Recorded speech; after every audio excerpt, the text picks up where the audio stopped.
and I'm doing a degree in digital TV production. And as part of the workload, one of the modules we have to produce a scripted piece of work and a film entitled Fear of Loss. Part of my film requires some music, custom-made music for the beginning of the film and for the end of the film, and I'm here now to give a brief for that particular piece of work.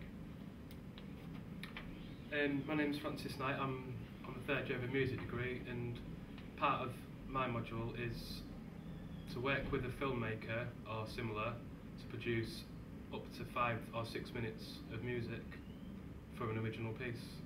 Work under a brief, and work under direction, and for the collaborative element of the course.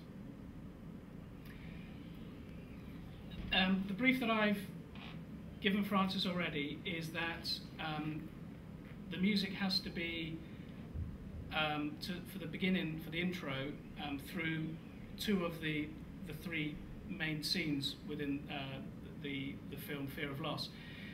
The first part is a large vehicle driving along a road and then off the road into a wooded area. And there's no dialogue within that first part, and then the vehicle drives to a natural stop, and then there's a flashback of the main character, Toby's dad, having a nervous breakdown earlier that same day within a tool shed, and the music that's required will last throughout the whole of that main scene, which is approximately half a minute of driving off the road, and then the breakdown scene, which is perhaps another minute and a half. And the music that I had previously chosen was Heat from Rhythm of the Heat by Peter Gabriel, just the soundtrack from the film Birdie. And the reason I'd chosen that was because it's quite monotonous, it's boom, boom, boom, boom, boom, and it's quite sinister. But obviously, because of copyright, I couldn't use that piece of work. So that's the first piece of work that I'd be looking for, a continuous stream.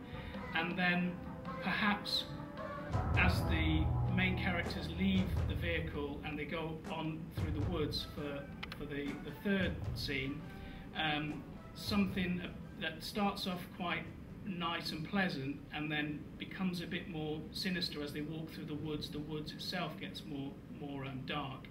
And then the last scene is when the deed's been done and Toby's been shot and buried, is the father then moving back to the car and ultimately driving off back from whence he came.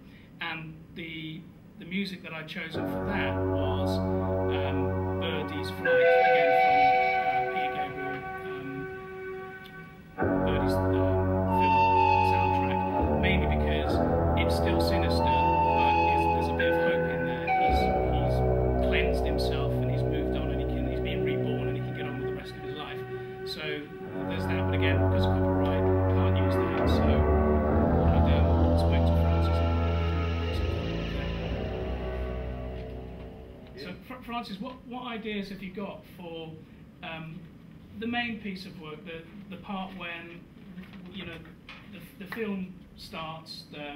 You can see like a shot of a vehicle driving along a straight road, wooded area on either side, right, and then he goes off.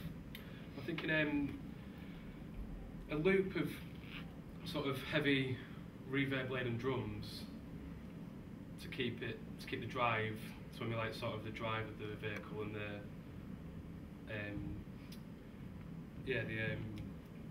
ambition of the main character to do what he's going to do, sort of driving it along.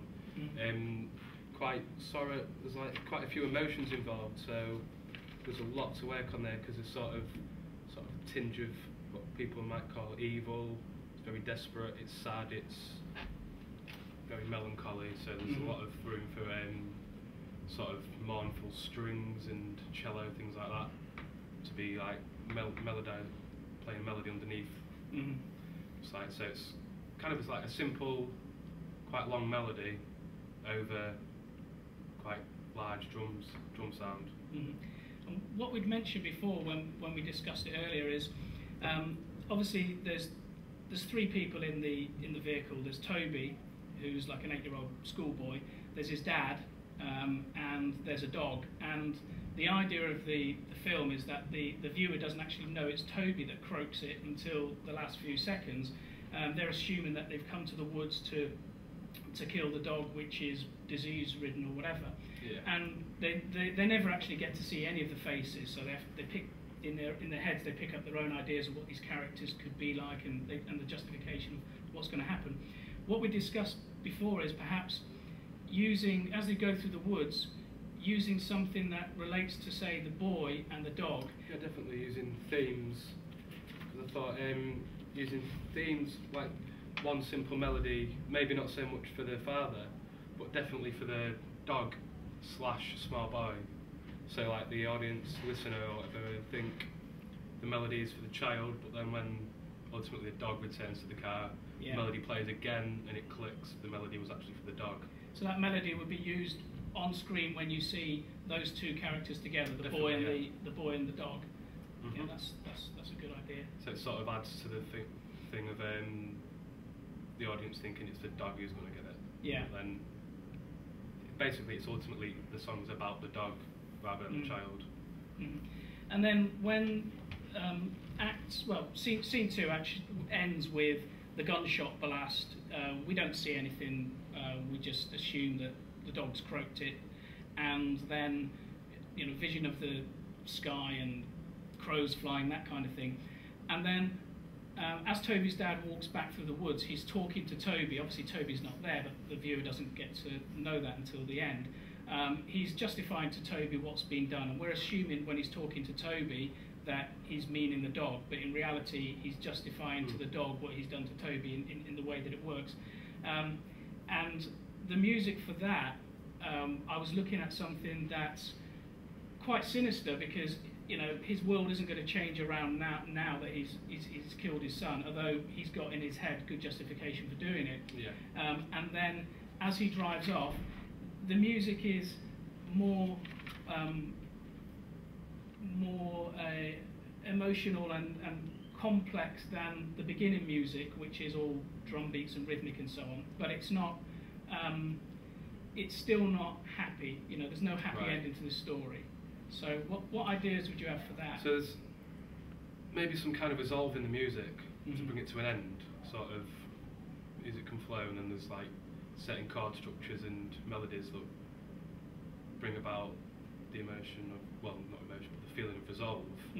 So the situation and the music have resolved themselves. Yeah. So that's maybe something to think about towards the end of the piece. Yeah. The resolve of it.